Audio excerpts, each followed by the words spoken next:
Welcome to Global Morning. The death toll from flooding. Most time our politicians just bring in policies too, for sure. Incidentally, we have several more stories. The legislature was carefully crafted to 22.2% inflation rates as of April this year. What does that say about where we are as a country? I think Nigeria has resorted to being resilient. Before you call the police station, before they even leave, they'll take permission from I don't think there's really anything on ground to improve. the struggle, the ASIS strike. You have done your work and put us to the wall. We are not your slaves. I'm not a small boy. You should have given me the report. I have not seen the report.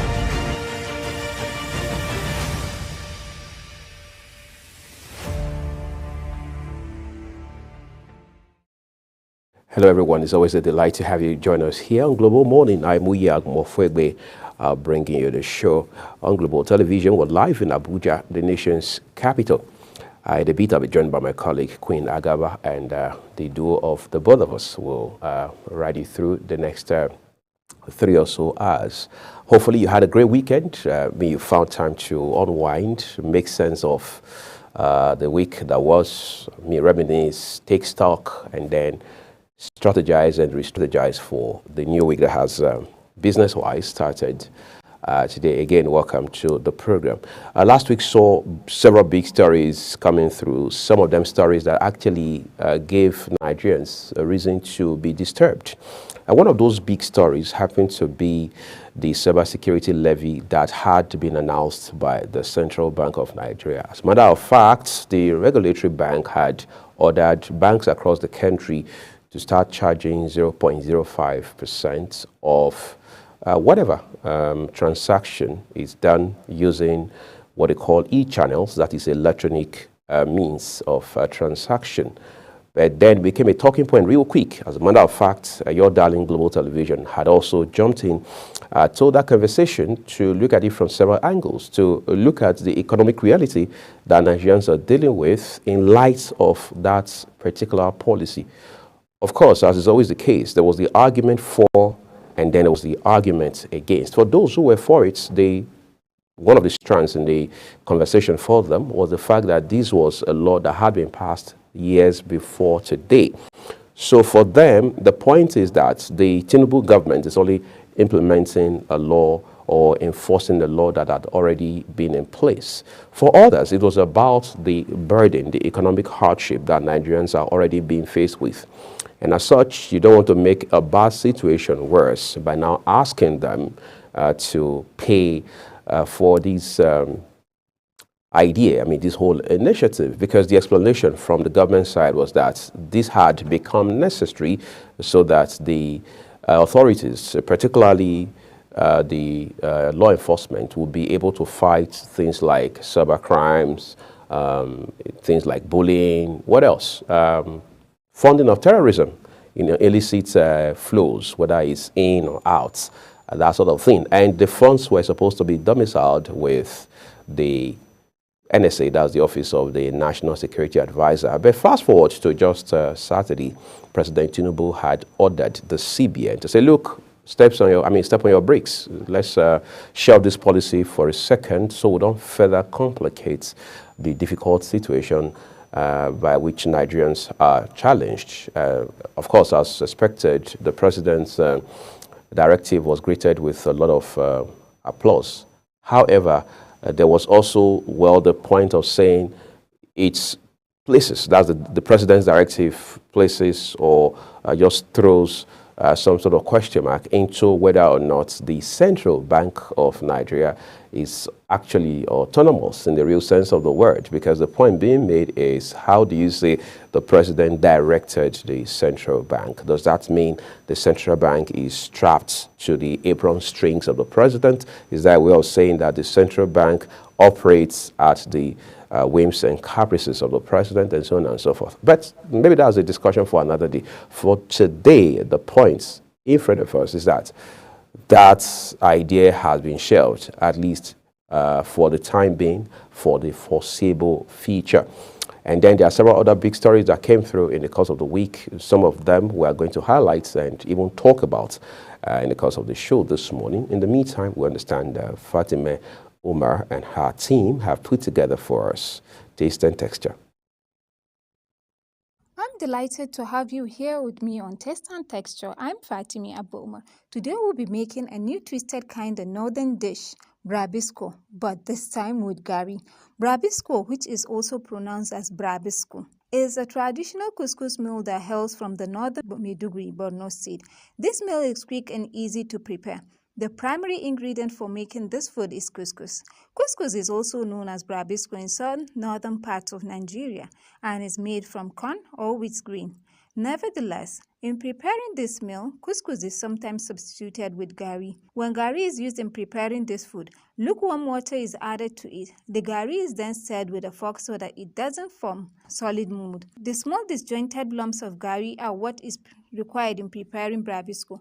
Other ingredients used in making this food are shredded chicken, green pepper, spring onions, vegetable oil, seasoning cubes, onion, garlic, ginger, chili pepper, and salt. The ingredients that make this food delicious and delightful. It also makes it one of the luxurious dishes of northern Nigeria. Brabisco can be prepared as jollof, but when it is served plain, it is paired with spicy stew of meat and vegetable. This meal allegedly helps to boost the immune system. It also aids in weight loss. Team Fit Farm. This is another delicious meal that you can add to your menu. Brabisco can be served at any time of the day. This delicacy can be best enjoyed with chilled soft drink or chilled zobo. So if you have not tasted this food before and you're thinking of something different to make with gari, try making Brabisco. Assuredly, you'll be pleasantly surprised and amazed. The ingredients needed for this Brabisco dish are 1 cup of gari, 1 cup of chopped vegetable, green pepper, a handful of chopped onions, 1 cup of shredded chicken, 1 tablespoon of butter, 2 cooking spoons of groundnut oil, seasoning cubes, 2 cloves of garlic, 1 tablespoon of grated ginger, 1 teaspoon of chili powder, and now let's make it. Wash and season the shredded chicken with ginger, garlic, and seasoning. In a pan, heat up the butter or groundnut oil and stir in the shredded chicken. Sprinkle the chili pepper and taste for seasoning and add more as needed. Once the chicken has browned and is cooked, add the vegetables and stir in. In a separate bowl, add some steeped water to the gari and stir with a fork so it doesn't form a solid mold. Pour in your chicken and vegetables into the bowl of gari and stir till properly combined. Serve warm and enjoy. That's all for today. See you same time next time for another scrumptious episode of Taste and Texture. Bye. Thank you, Fatima. We hope you bring us another brilliant idea again tomorrow, and the day after that, and the day after that, and the day after that, all through the week. Okay, for those who have seen that, hopefully you find inspiration and some sort of push to want to try that out in your kitchen today, tomorrow, whenever you think it's necessary for you. In the course of the week as well, there was the debate on the floor of the Senate as to whether or not there should be death penalty for those who traffic in illicit drugs. I mean, drugs that have been banned, that are classified illicit, whatever their names may be. Of course, the NDLEA has given us some of these names in recent years, and many of us have become so familiar with them, beyond cannabis and all of that. And it will appear the evolution in the illicit drugs markets has been faster than one could have imagined. It will appear again that, I mean, at the drop of a hat, there's a new drug in the market, and there had even been speculation at some point that some people, some entities, some underground, if you like, dealers had come from outside of Africa to establish presence, whatever that means, in Nigeria, which in the last few years, some people have said has given this kind of impetus, all right, to the illicit drug trade in the country. So while the NDLEA, in fairness to that agency, has done so much work in the last couple of years, particularly under the leadership of former military administrator of Lagos State, Buba Marwa, retired, it's as if the more you look, the less you see in terms of the volume of drugs that continue to be discovered. Today is one exit point at Nnamdi Azikiwe International Airport, Abuja. Tomorrow is another point of departure at Murtala Mohammed Airport in Lagos. I mean, you just continue to have these instances all over the place. Every other week, you find a myriad of parades by the NDLEA of people who either are the errand boys for the drug cartels or those who are the kingpins themselves. As it stands right now, I'm sure most Nigerians have lost count, for those, by the way, who even follow the trajectory of how many persons the NDLEA has now declared wanted on account of not just dealing in drugs, but being the masterminds behind these drug cartels. The question is whether or not we are going to run circles around this challenge anytime soon. However, in the meantime, just last week in particular, the Senate had gone back to debate the bill that proposes the penalty for anyone convicted of dealing in drugs, no matter what their role is in the value chain. But that in itself is a very naughty and tricky conversation to have, because it comes with all the sensitivity that you can imagine. While some senators were very clear as to saying, look, these are people who have destroyed lives and continue to do so in our country, and as such, it's only fair that, well, they also pay the ultimate price for it. Others, including Senator Adams Aliyu Oshomole, who represents Edo North Senatorial District, that's from Edo State, former governor of Edo State as well, is now saying, look, there should be a different approach to this whole thing. Yes, no doubt the fact that anyone convicted of dealing in illicit drugs should be punished, at least within the confines of the law, but the capital punishment is way of an overreach in this particular instance. But let's be very clear, that bill, we understand, has killed a third reading, and we just look forward to seeing how it eventually will pan out, because it's in front of lawmakers apparently. So whatever they decide will finally or ultimately become law, whether it's going to be capital punishment or not. But we've seen what some states have also done with regards to kidnapping, what they've done in terms of saying, look, we can't continue to tolerate or harbor kidnappers, and as such, certain states have taken drastic measures. We had seen Rivers State, for example, do that while you had Nyesom Wike as governor of that state, who, by the way, is now minister of the FCT. But the question is, will the fight against illicit drugs survive? Will it succeed if, with a big if, capital punishment eventually comes to stay? Is a question we have to answer, because in the final analysis, one thing matters.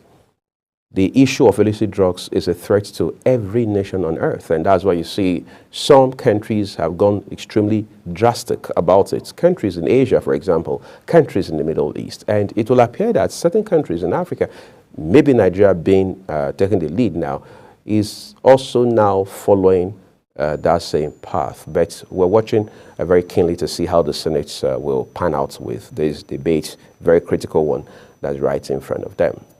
Let's take a few minutes to talk about money, for example. Let's see what has happened in the world of business and economy in the course of the week. The World Series Business Roundup with Kikelomo Okeri. Hello and welcome to Business Reports on Global Morning. The Securities and Exchange Commission has announced new rules on issuance and allotment of private company securities. The rule says that any persons who issues or allots securities without prior approval, or anyone who violates any provision of its regulations, will be liable to a penalty of not less than 10 million naira in the first instance, and a further sum of 100,000 naira for every day of continuation of the violation. According to a press statement by SEC, the recommended fine is contained in the proposed new rules on the issuance and allotment of private companies and securities prepared by SEC. The rule applies to debt securities issuance by private companies either by way of public offer, private placement, or other method as may be approved by the Commission. It also applies to registered exchanges and platforms which admit debt securities issued by private companies for trading, price discovery, or information repository purpose, as well as registered capital market operators who are parties in the issuance and allotment of debt security of private companies. The Commission in the document stated that a private company may list its security on a registered security exchange, noting that such securities must be listed not later than 30 days after completion of allotment. SEC explained that for a private company to be eligible to issue securities under the regulation, it must be a company duly incorporated under the Companies and Allied Matters Act, CAMA, or other enabling law with at least 3 years of track record of operation. The regulations pegs the maximum amount a private company can raise within 1 year period of 15 billion naira, provided that where a private company intends to undertake any further debt securities issuance, it shall be required to re-register a public company. It added that the issuing house would, within 21 working days of allotment, file the Commission a summary report containing post-allotment information. The International Monetary Fund has called on the Nigerian government to scale up its cash transfer to help poor Nigerians manage the current cost of living crisis. Excel Shimefeni, IMF Assistant Director, African Department and Mission Chief to Nigeria, made a call at the briefing on Nigerian Article 5 consultation. The IMF also acknowledged the pain Nigerians are going through due to rising inflation and ongoing reforms. Shimefeni further says the fund supports the central bank commitment in bringing down inflation, which hurts the poor disproportionately. In the latest staff report for Nigeria, the IMF noted fiscal policy in Nigeria is limited due to low government revenue, which is about 9.4% of the country's gross domestic product. The report further stressed the need for the federal government to reprioritize expenditures to ensure social protection. During the past 2 trading sessions, the share price of PZ Cussons Nigeria witnessed a depreciation of 19.94%, settling at 30.80 naira per share at the close. Consequently, the market capitalization decreased from 150.878 billion naira as of May 7, 2024 to 122.290 billion naira. The personal household product stock dropped by 10% to close at 34.20 naira per share from 38.00 naira per share, which was opening figure before the commencement of the 8th of May trading. Also, the company's share at the close of trading on May 9, 2024 declined by 9.94% to close at 30.80 naira from 34.20 naira. It opened for trading, bringing a cumulative decline of 19.94%. Further check reveals that PZ Cussons Nigeria finished the 2-day trading at 122.290 billion naira. Market capitalization on the Nigerian exchange as against 150.878 billion naira when the trading activities began on the 7th of May, hence posting a loss of 28.587 billion naira. Well, thank you so much, Kike Lomo. It's Monday again. Kike will have a lot more for you on the course of business today, by way of an update on what's happening in the world of business in Nigeria and far beyond. Just a while ago, I was talking about how that the Senate is now in the middle of a debate as to whether or not capital punishment should be recommended for anyone convicted of offenses that are drug-related, right? We're not just done with that, but I want to give you an idea as to how that debate went in the course of last week. In the review of the penalty provision of the amendment bill towards strengthening the operation of the agency, a proposed amendment to the award a death sentence to the drug traffickers rather than just a life sentence was raised by Senate Chief Whip Ali Indume, which sparked debate among senators. I am surprised that the committee is recommending a softer punishment. It was a life imprisonment.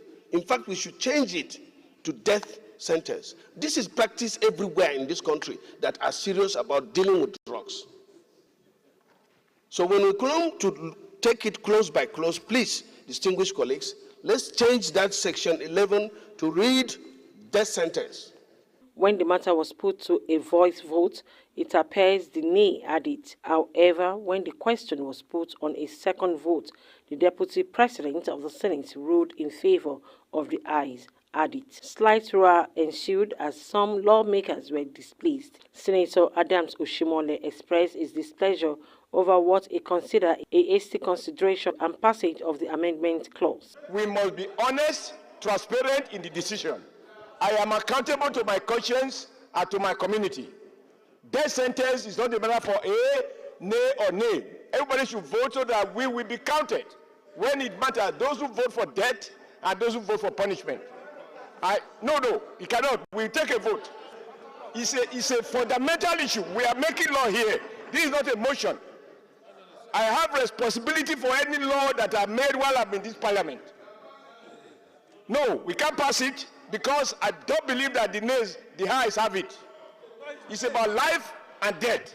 The Deputy President of the Senate rejected an objection by Senator Oshimole to reverse the ruling, insisting that it came late, which is against the rules.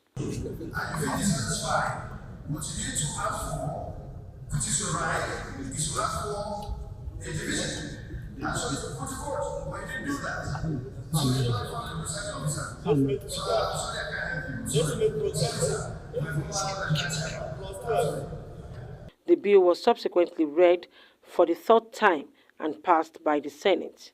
Kikelomo Okeri, Global Television News. Okay, so there you have it. Let's announce the arrival of Queen Agaba on the show this morning. Queen, welcome to Global Morning. It's a Monday, right? Good morning. Good morning.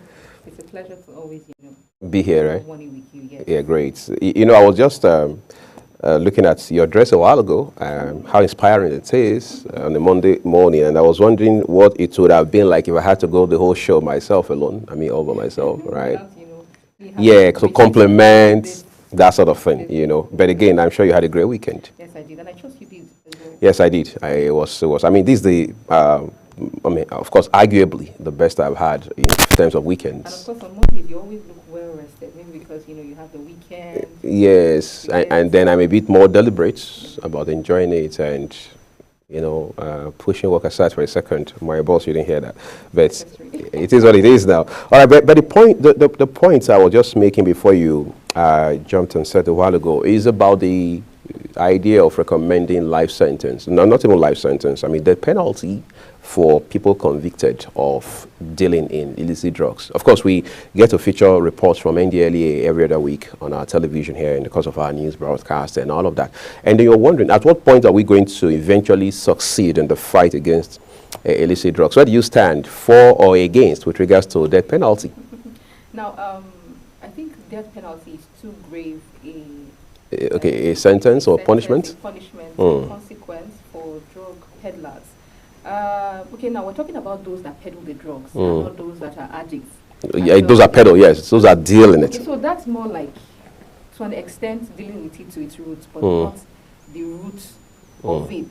So we want to ask, who are the people who enable these peddlers, who sponsors these drug peddlers and drug traffickers?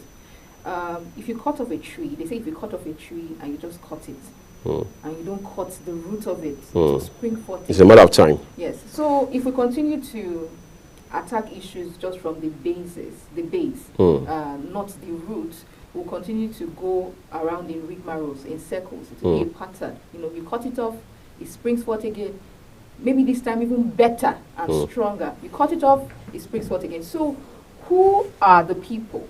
The EFCC and the NDLEA needs to come in synergy and begin to fish out. We are aware that some of the people who enable these peddlers are very influential people in the society. So how about them? Let us be fair. Let our justice system be fair. Can we, you're giving a death penalty to someone who peddles. Of course, I know that it is wrong and it's grave. So it's huge in itself. When you give these penalties, what happens to... Well, I think, while I think it is grave, I think this should scare those who have the intentions of peddling drugs. So maybe either way it works. Yeah, that's the issue. You're talking about those who enable the peddlers. Like we say in legitimate business, there's also value chain in drugs. Like I also mentioned a while ago, there are those who are more like the errand boys. They are the ones who move it from point to point all the way till that stage where it gets to the streets and to the end like user. The ones that will get caught. Yes, and then you have the drug laws themselves, the ones NDLEA will always refer to as the kingpins. You have all of those. But I get the point you're making. It is the fact that we need to get to the very root of it. What's the point of emanation? Where is it generated from? How is it grown?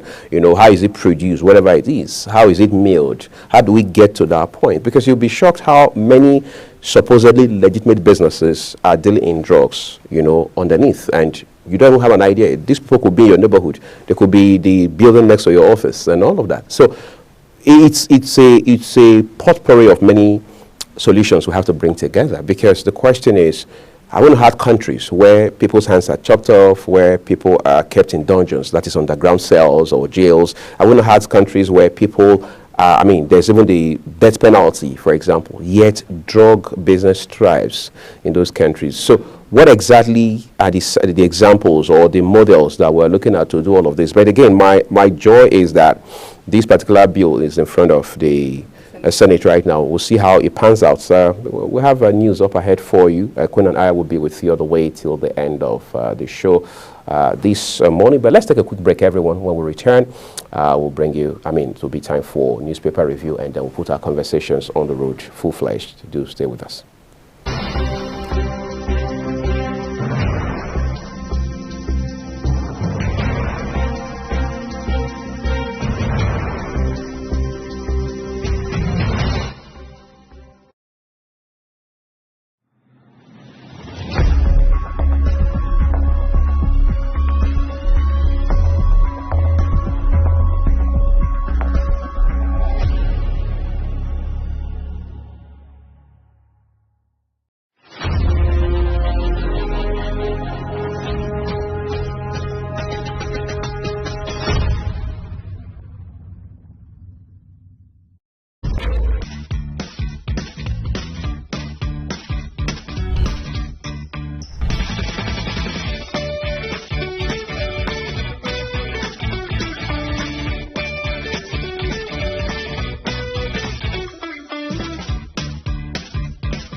Hello and welcome to all our viewers in Nigeria and around the world to the AM News on Global Television. We're live in the nation's capital, Abuja.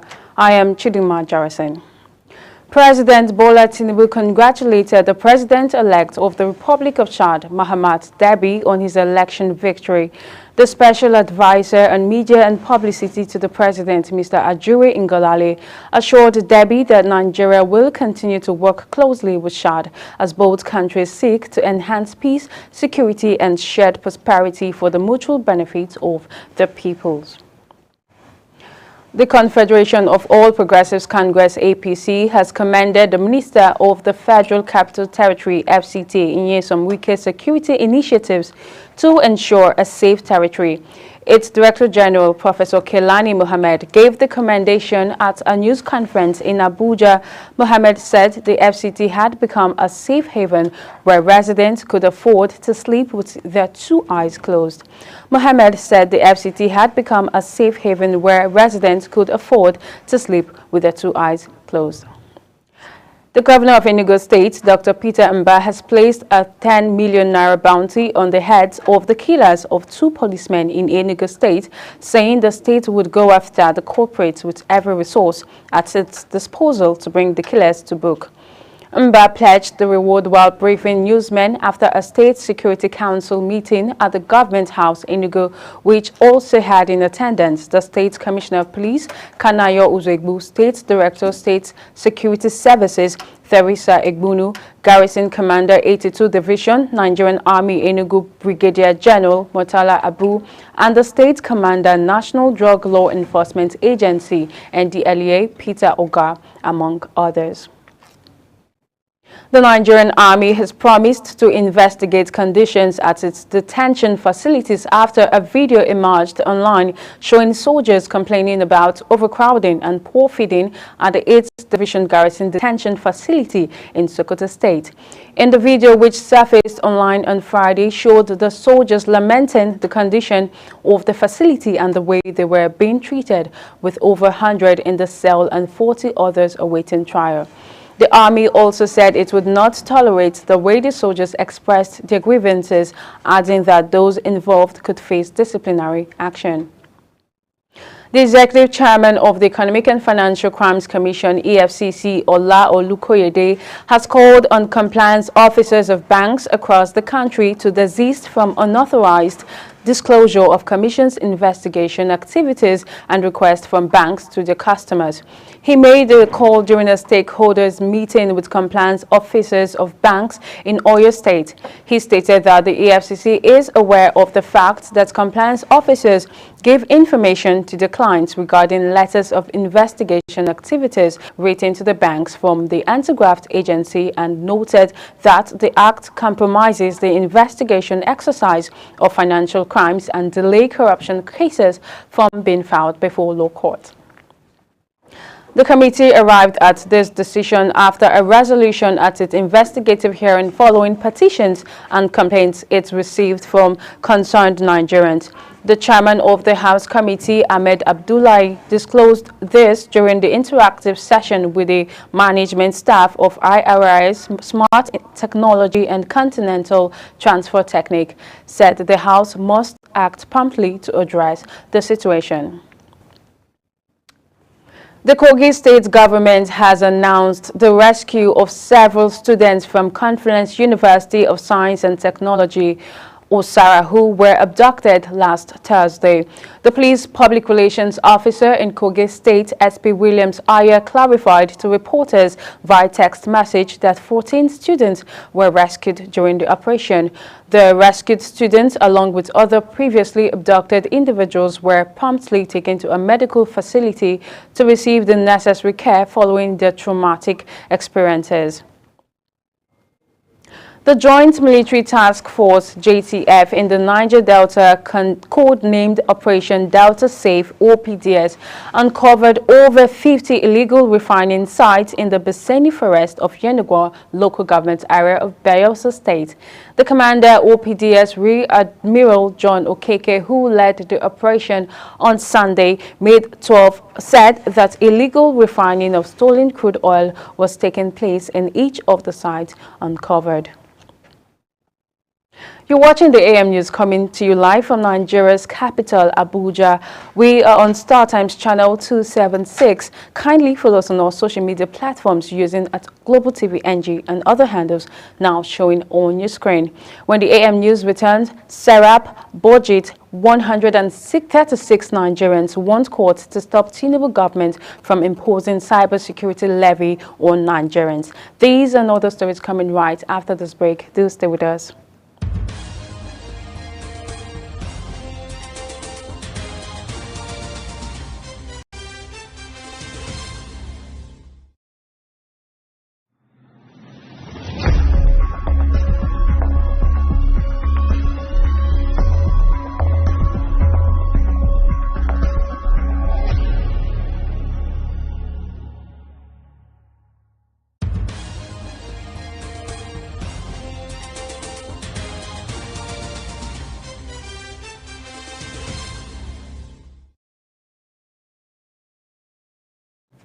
If you're just joining us, this is Global Television bringing you live broadcast of the AM News. Thank you for staying with us. And now on the foreign scene, the U.S. government has raised concerns over possible breach of international law by the Israeli Defense Force, IDF, in prosecuting the war against Hamas in Gaza using U.S.-supplied weapons. The U.S. State Department, in a report submitted to Congress on Friday, noted that it was reasonable to assess that those arms have been used in ways inconsistent with Israel's obligations. It, however, noted that the U.S. did not have complete information in its assessment and that shipment could continue. A top opponent of Indian Prime Minister Narendra Modi urged his compatriots to resist dictatorship after the country's top court provisionally released him from jail to campaign in national elections. Arvind Kejriwal, Chief Minister of the capital, Delhi, and a key leader in an opposition alliance formed to compete against Modi in the polls, was granted bail on Friday after weeks in custody. In a defiant press conference the day after his release, Kejriwal said the outcome of the election would determine whether India remained a democracy. And now, on a rather sad note, more than 200 people were killed in the flash floods that ripped through multiple Afghan provinces as authorities declared a state of emergency and rushed to rescue the injured. Heavy rain sent roaring rivers of water and mud crashing through villages and across agricultural land in several provinces, with northern Baghlan one of the hardest hit. Ahmad Sayar Sajid, head of the Natural Disasters Management Department in northern Takhar province, said in addition to human casualties, the floods have also caused huge financial losses to the people, where he estimated 20 people have now died in the flooding. The Defense Ministry ordered multiple branches to provide any kind of assistance to the victims of the incident with all available resources. And now on business news, Socio-Economic Rights and Accountability Project, SERAP, Bojit, and 136 concerned Nigerians have filed a lawsuit against the Central Bank of Nigeria, CBN, over its failure to withdraw the patently unlawful circular directing all banks and other financial institutions to deduct from customers' accounts a cybersecurity levy. The CBN had last week directed banks to implement a levy of 0.5%, equivalent to 0.5% of all electronic transactions, and to remit the levy to the National Cybersecurity Fund. The CBN relied on the Cybercrime Act 2015 as amended. The directive is to be implemented by Monday, May 20, 2024. The local currency depreciated further at the official market on Friday, closing at 1,466.31 to a dollar at the official market. The dollar to naira exchange rate increased by 40 between Thursday and Friday, having closed to 1,426 to a dollar, according to the National Autonomous Foreign Exchange Market, NAFEM, the official exchange market. The naira gain has been reversed in recent times after the currency firmed up against the dollar, exchanging below 1,000 naira, with businesses and the government heaving a sigh of relief. This was after the Central Bank of Nigeria, CBN, introduced a string of reforms and interventions tailored towards stabilizing the exchange market rate. The Finance Minister and Coordinating Minister of the Economy, Olawale Edun, has visited the Jet Motor Company assembly plant in Lagos, where compressed natural gas buses are being assembled under the presidential CNG initiative.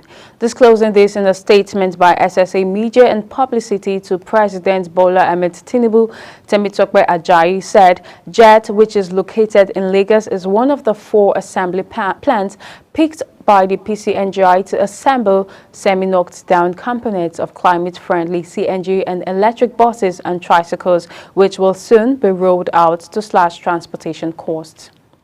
And now in entertainment news, Nigerian actor Enyinaya Nwigwe took home the overall Best Actor Award at the 2024 Cameroon International Film Festival. The award acknowledged Nwigwe's impressive performance in Joel Ayuk's cross-continental action drama Joker Hold, where he starred alongside Jamaican actress Shirando Ferrell.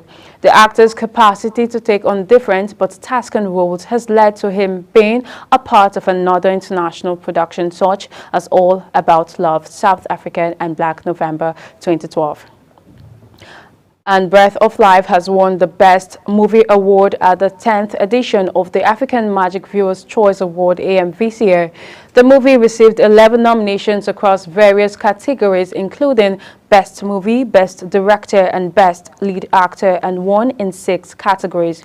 Lead actor Wale Ojo won the Best Actor, Bibi Sashori the Best Director Award, while Ademola Adedoyin got the Best Supporting Actor. And now in sports news, 6 boxers from Nigeria have been registered to fight for places at the forthcoming Paris 2024 Games second window qualification tournament slated for Bangkok, Thailand. The Secretary General, Nigeria Boxing Federation, NBF Dakpo Akinyele, confirmed this to the news agency of Nigeria NAN on Saturday in Lagos. And according to him, elite boxers across the globe will converge on Bangkok from 23rd May to 3rd June from 2024 Paris Olympics qualifiers. And still in sports, French President Emmanuel Macron says he hoped star footballer Kylian Mbappe would be freed up by his likely future club Real Madrid to take part in the Paris Olympics for France. Mbappe confirmed that he will leave French champions Paris Saint-Germain at the end of the season, with Real Madrid widely expected to be his next destination. Real Madrid has already said that it will not lift its players' obligations to the club in favor of the participation in the Olympic Games, which are not part of the FIFA-designated international tournament for which clubs must free up their players. Manchester City's first penalty in the 5-1 win over Wolves should not have been awarded, an independent panel has said. Wolves defender Ryan Antinori was penalised after colliding with City defender Josko Gvardiol in the area. A 5-person key match incident panel voted by a 3-2 majority that referee Craig Pawson should not have given a spot kick. However, it unanimously agreed the video assistant referee was correct not to intervene. And that's it on the AM News, and it came to you live from Nigeria, Abuja. Don't forget we're on StarTimes channel 276. Kindly follow us on all social media platforms using the Global TV NG and other handles now showing on your screen. I am Chidinma Jarasin, thanking you for watching. I'll see you again.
One of our conversations on the program today has to do with the political crisis. That's the closest word to it now in Rivers State. What started as some sort of political romance between the incumbent governor, Siminalayi Fubara, and his, well, some people say political benefactor and godfather, Nyesom Wike, former governor, his immediate predecessor, has quickly, within a matter of months, turned sour. As a matter of fact, so fast it happened that as of today, from what we know, both gentlemen hardly can see eye to eye. But the interesting part is how that the State House of Assembly, as is often the case, has also thrown its hat in the ring, in the manner of speaking, given the fact that you now have divided allegiance. So you have a speaker that is, well, loyal to Nyesom Wike, the former governor, and then you have another speaker now who just emerged a matter of days ago, loyal to the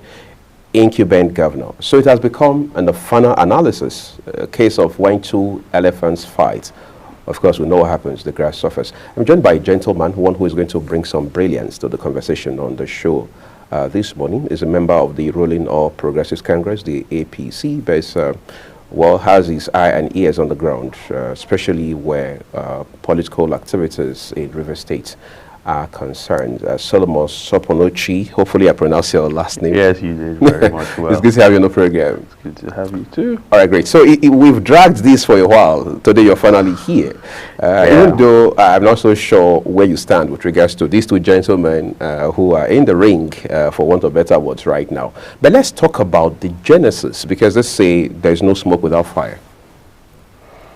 All right. It's nice to be on your station to air this very important state issue growing into national issue. Initially, it started off, we heard it was a father and son relationship. And the father and son relationship broke down into father and son rift. And we felt they could handle it at their own level. And all hell was broken.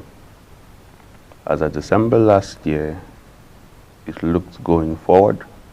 We had defections. We had the emergence of a speaker, which you didn't even recognize, Ejisin Ehie, who later now is the chief of staff to the current governor. And since then, we now had an intervention of Mr. President coming in to restore that peace. But like you said, what exactly is the genesis of the problem? We do not know, because it's shielded behind father and son relationship. A lot of people will put up certain projections, agreements of finance, agreements of loyalty to do certain things. For me, I like to dwell on facts, not on hearsay. All of that which we have heard are hearsay. Between the father and the son, none have really said the authenticity of what broke down amongst both of them. Or what I know and what I can say for a fact is this. The father must have asked for too much from the son. And the son is now determining how much he wants to give the father. That's why I would just leave it. That's interesting. Yeah. You know, one would have thought, I mean, the incumbent governor was also the accountant general to Nyesom Wike while he was governor. So the relationship has come a long way. But you just, well, let's say theorized that there's a possibility that the father, to use your word, probably had asked for too much. And the son says, no, you're overstepping your bounds. I mean, I'm in charge now, that sort of thing. We have seen, for example, the issue of godfatherism, because this is one of those elements, apparently. The PDP governorship candidates in Edo State, Asue Godalo, was asked the same question time and again on different platforms. Are you the third term of Obaseki? He said no. But he said something very instructive. He said he can't be the third term of Obaseki because the model has never worked. This idea of one person succeeds the other, then the successor becomes loyal to the predecessor, even at the detriment of the state. Is this just a repeat? I mean, are we reinventing the wheel here? Well, to be very frank to you, I think many men do not understand what power means until when they get to emerge and until when they get to live it. Between the Godfather and the Godson, one is dependent on the other. So who is dependent on at every point in time? Let me give you the analysis. Before the Godfather drops off, the Godson depends on the Godfather. And when the Godson now has power to himself, the so-called Godfather is dependent now on the Godson. The extent to which you wield your power determines how much the cookie is being shared. For example, like you rightly said, Ighodalo had said for Edo State, he is simply telling you he understands what power is. And has said this does not work. I have power today, I will use my power as best fits as it suits me. Whatever argument both of us might strike in now might be from a position of what? Anticipation, interest, and call it some bit of hopeful anxiety of success. But when a man gets what he's looking for, what else? I have the power now, so I would use it. So coming back to Rivers State, between the former governor and the present governor, the powers of a commissioner is limited to that of a governor. Wherever he sat when he signed his agreements to the Godfather was from a point of a boy, a commissioner, to a governor. Whatever he knew was limiting to him. Even the office to which he held as commissioner was that which was extended to him, remember, by the governor. So today, he is now governor. He extends the power to every man in Rivers State.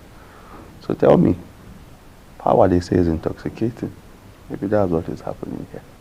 When President Tinubu intervened in October, I guess, last year, one would have thought that was definitive, as they say in law. I mean, that was going to bring closure to this whole crisis.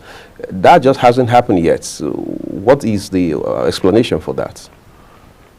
So, I'd like to answer you with peace, an agreement between two parties. The failure of agreement brings discord. The president intervened. A peace deal was struck, but an agreement was kept. Now, the president, in his wisdom, also being the president of Nigeria and father of all, to which he swore an oath of office to protect lives and property and see to the affairs of the nation, and Rivers State being part of Nigeria, he intervened and called two sons of Nigeria, two sons of Rivers State, to take the toll of peace. Regardless, one party claiming that they were not too happy, but they chose to go on with it out of respect, not constitutionally, not legally bounding, but on the promotion of what? Respect. And we saw a little silence, recall of whatever had happened, and review of whatever was signed. And the governor promoted that. However, the law was taking its course, which is those who went to court filed on the grounds that the moment you defect as a lawmaker, you cease to exist in that office. So the intervention of Mr. President is a promotion of peace, but at the same time, is this contradicting the law? The law is the law regardless. How much you chase the law determines the seat of those lawmakers. Did the governor withdraw? Yes, he did, on the line of peace. But did the elders withdraw? They didn't. They held their position of the law. They went to the courtroom and filed their cases, which is still standing till today. So, however, those elders were not present, whatever pally that was being discussed with Mr. President. And they have every right to go about how they choose fit to deal on the matters concerning the state which they act as elders. So we have the pally agreed by the governor, but yet we have the elders who have taken the part of the law and hoping that the law will take its course.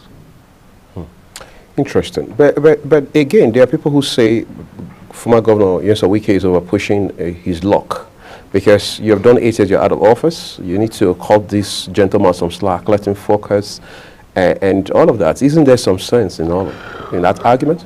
Well, like I said earlier, it's a position of a father over asking, and the son determining how much he can give to the father. You see, like I said to you earlier, power is power, and it's intoxicating. Both men come from a position of power, and power comes with giving and taking. To the former governor, he has enjoyed that office. He is now minister, and sees to it that he is godfather to the present governor.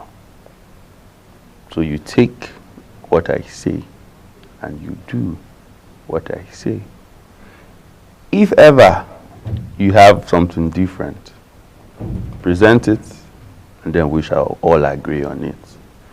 But it's a different scenario right here, because the present governor, I'm not even sure is willing to even come to sit to even agree on anything anymore.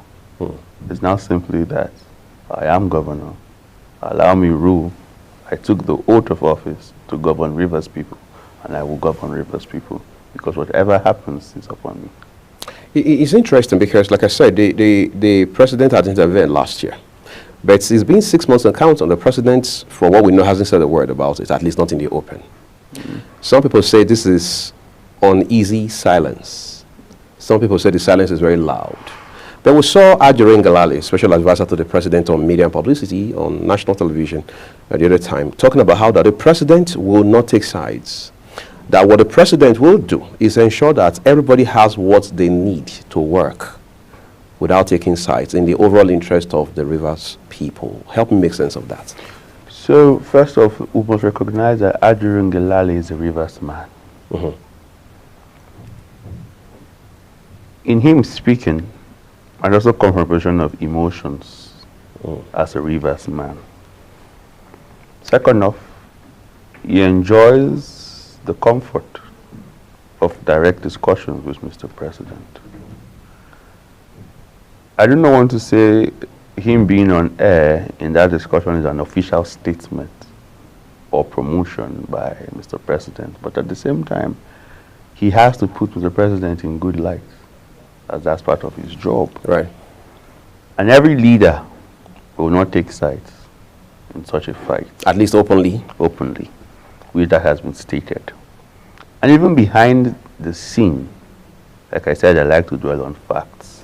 Behind the scene, I'm sure that both parties are of great importance to Mr. President.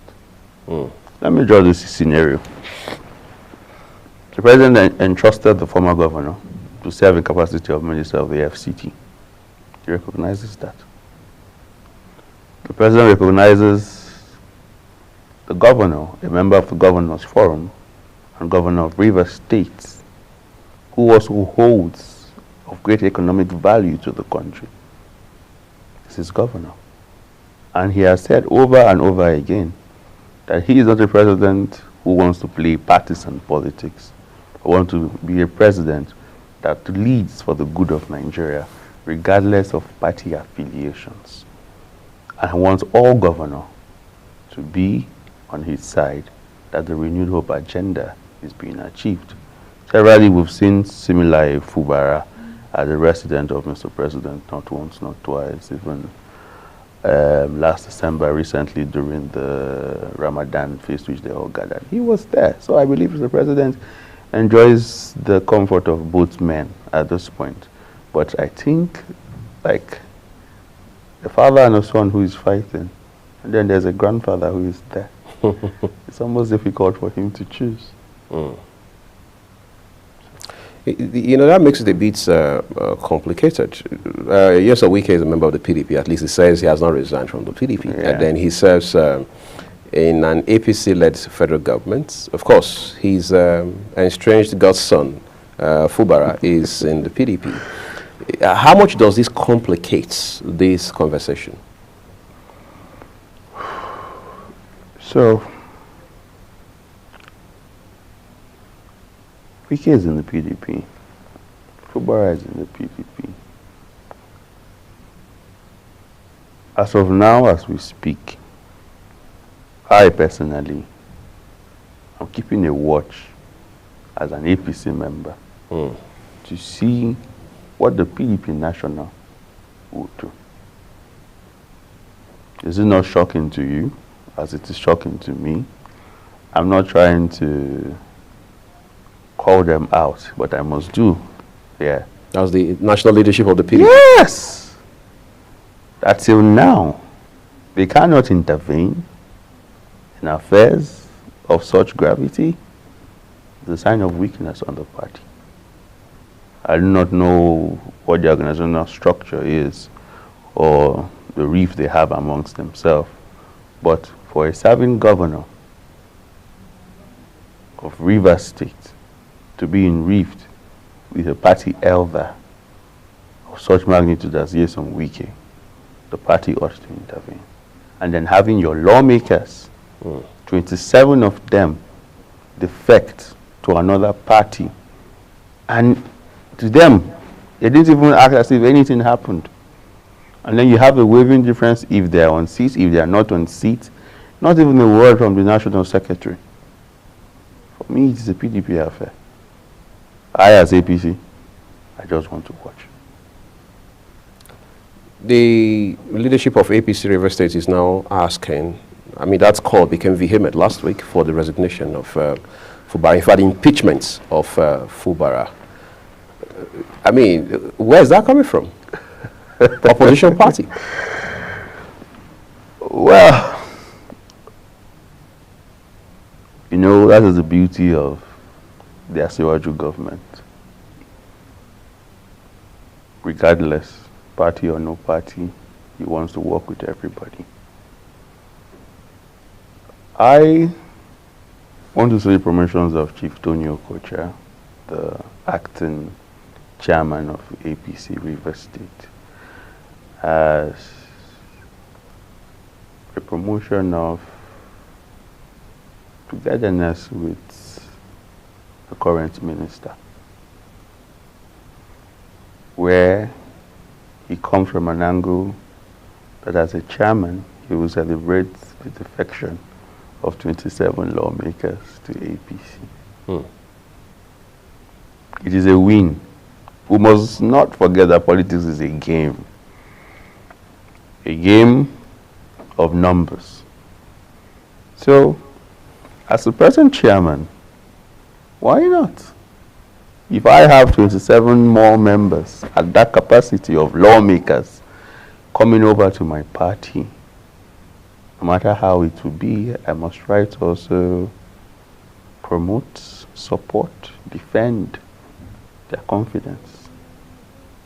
So I see that's what is playing out here. The chairman of the APC projecting the suspension of or the impeachment of the governor is simply party politics. I don't want to say much more than party politics. Party politics. Governor Fubara says the House of Assembly building is long overdue for renovation. I mean, how timely or otherwise is that? Is it politically motivated? Because some lawmakers are saying, look, the governor is using that as a pretext to want to achieve other political objectives. Okay. And I'll say it again. I love to deal on facts. The governor is the chief custodian of the state.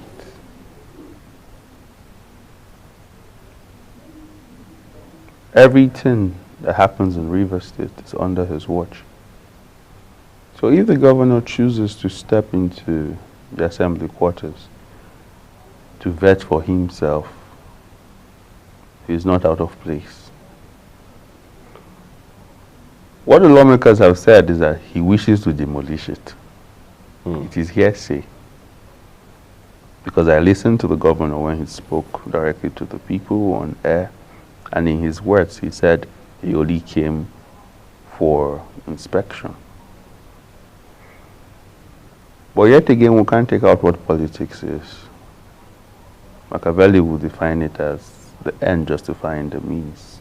Regardless of how you get there, the process that leads up to the end. At all.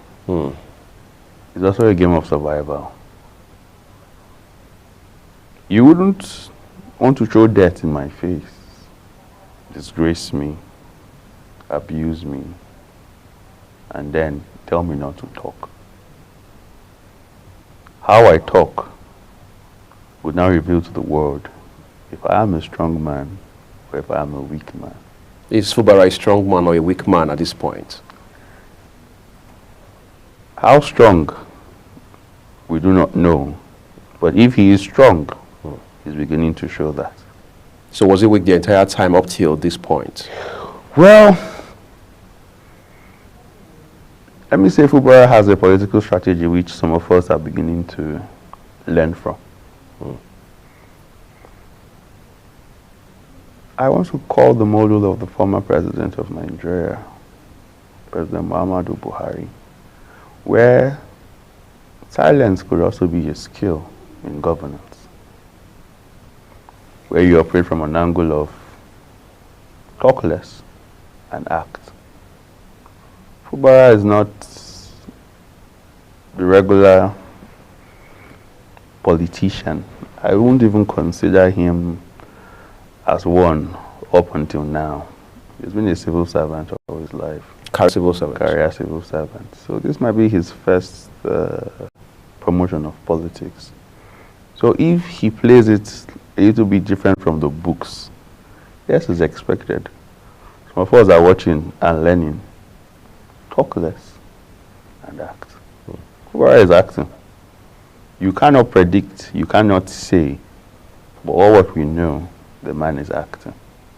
So far, we understand that an executive order from last year, signed by Governor Fubara, to move House of Assembly sittings to Government House has emerged now. Now, if that piece of, if you like, document is enforced, it means ultimately the House of Assembly will practically move. I mean, their sittings will move. But somebody has asked a question, who owns the maize between both speakers? Maybe that's another element altogether. Then we have seen where, for example, in Edo State at the point, the roof of the House of Assembly had been taken off because the former governor at that time, Adams Oshiomhole, said renovation was crucial.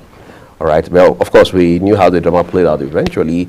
We've also seen, even under Godwin Obaseki during his first term, how they also moved sittings to exactly to Government House and all of that. So it's more like a pattern or a model for governors. But what does it mean if the sitting moves to Government House? Ultimately, who does it favor, Wike or Fubara? Right now, it favors Fubara. So I will not sit here and tell you before Nigerians who are watching of what is wrong being right. Governors move the assembly to the government house solely for their own political favor. Nothing else. Nothing else. And it shows you how much as a people we choose to accept whatever comes from the top. It also shows you how not independent the legislature could be, because their duties are to checkmate the executives. So if you have an executive who sends your office inside his house, chooses when he opens the door, chooses when his lights out, chooses who has access in and access out, Tell me. Won't you just walk in favor of whatever that person tells you? So that's why governors will definitely do that. Because they can now control in totality what happens. So if I'm to be impeached, I will choose number of persons that will come in. Because the sittings happen right under your very nose. Right under your very nose. And you can end whatever process that cause of... so like I said, politics is playing out. It's a game. Survival is happening here. Fubara wants to survive. Let's talk about the involvement, the level of involvement of the House of Assembly in all of this, and then the divergence we now see, the divided loyalty. Help me, walk me through all of that, how these dynamics are playing out, because obviously you have two speakers now. Well, the moment Assembly members lose their seats, they ought to be declared vacant. On account of defection? On account of defection. Declared by the Speaker. And the message sent to INEC to come conduct fresh elections. But the dynamic here is beautiful and different. We learn every day. And from mistakes that happen, maybe the Constitution is being reviewed. The Constitution said the Speaker will declare the seats vacant. But nobody ever thought of, what if the Speaker is part of the defection?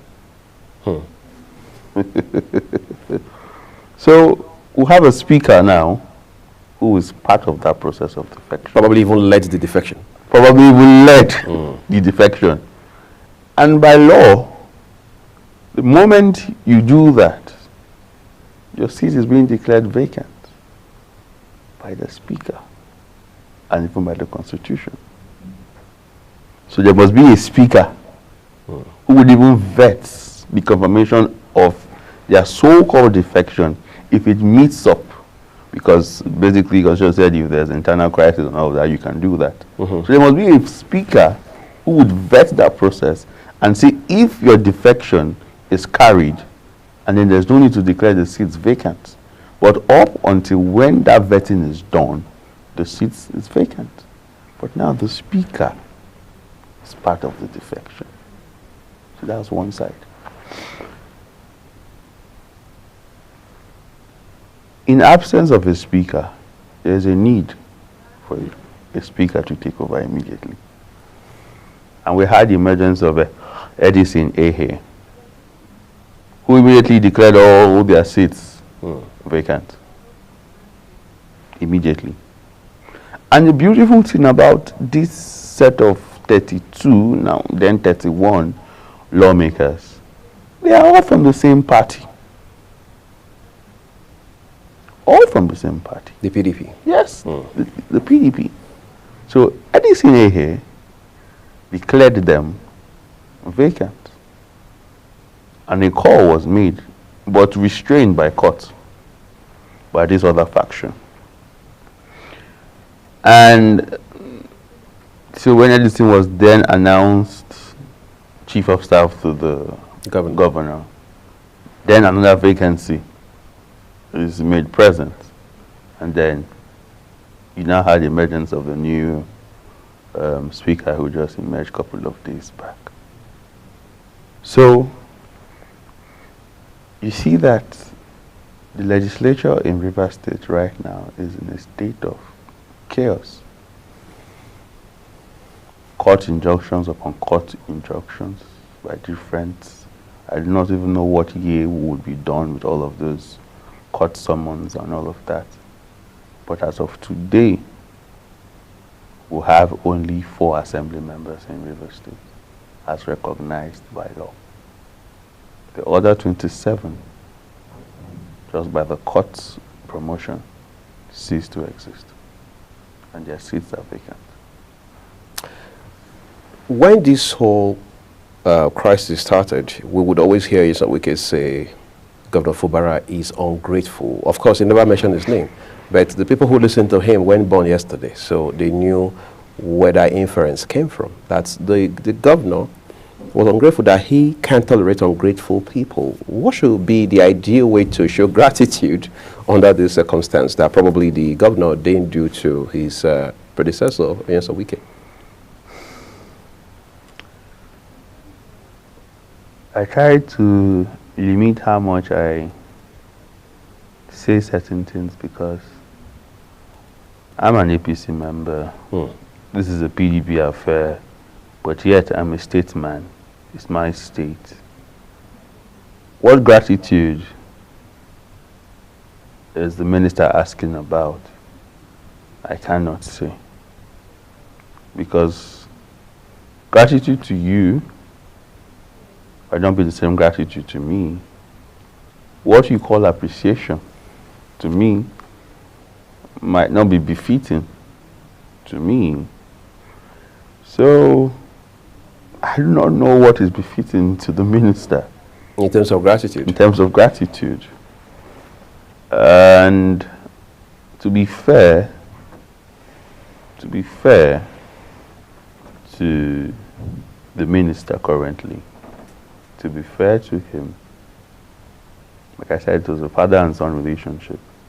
And how much they have come, it's quite a long way.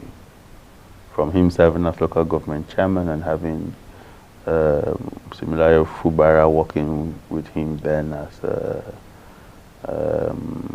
councillor also, to promotions to chief of staff, and had him over in the civil service, and then him emerging as governor with sets of promotions to Fubara, accountant general, and then finance and all of that. So they've come a very long way. It's a father and son relationship, no doubt. So gratitude, in its definition between both of them, might be quite different from how I myself might understand it. Because we do not know, both on the scene and off the scene, how much they might have gone for each other in assisting their political ambitions. As it stands right now, let's talk about the implications for the people of Rivers State. Because like I mentioned earlier, when two elephants fight, the grass suffers. I'm not so sure Governor Fubara is as focused on his job of being the governor of the state now as he ordinarily should be if this crisis had not erupted in the first instance. How much does this hamper his ability to focus and provide governance for the people? Truth be told, governor is fighting his worst to survive, to govern the people, promote his political career, assert his position on the people. Is distracting. We don't even know if the budget is passed, if the budget is not passed. What exactly? You have the tiers of the local government fighting him back, which is the grassroots. So tell me, how can he be focused? He cannot be focused. From legislature to local government to commissioners who have withdrawn, elder statesmen for and against.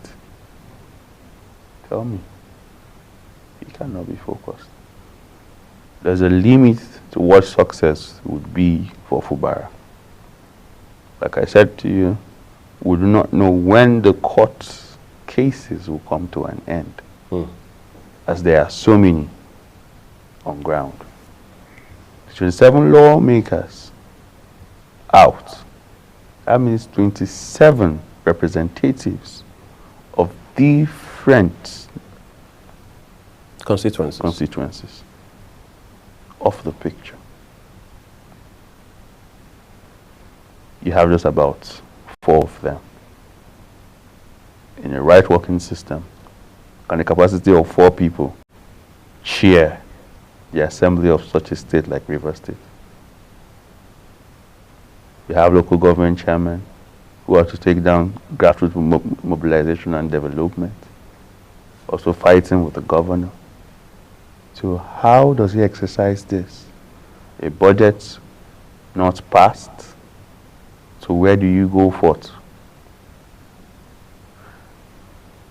Then on scale of representation, how can you even attract foreign direct investors in a chaos existing system? They will not come. Even currently check on every statistics which presented by states now, Rivers State is left in blank because you do not have a budget. So where do they come to you from? Because they cannot report what does not exist or what has not been put into law. So it is a trying time for any man. It is a trying time for the governor. It's a trying time for the state. It's a trying time for the polity of Rivers State. In fact, you cannot even enjoy politics in Rivers State anymore because you're almost held bent to tie yourself. Are you for him?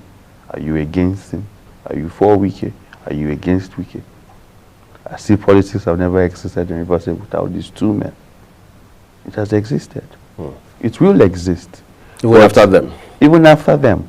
But right now, everybody's almost called to take an affiliation. People like myself, I'm just being a Rivers man. You're not on either side. I'm not on either side. I'm not on either side. Because even the promotions of emergence of the governor, I don't want to even go there. He was not my candidate. I didn't promote him. But when God has given power to a man and who wields the control of your state, you have no choice than to pray that he leads the people well.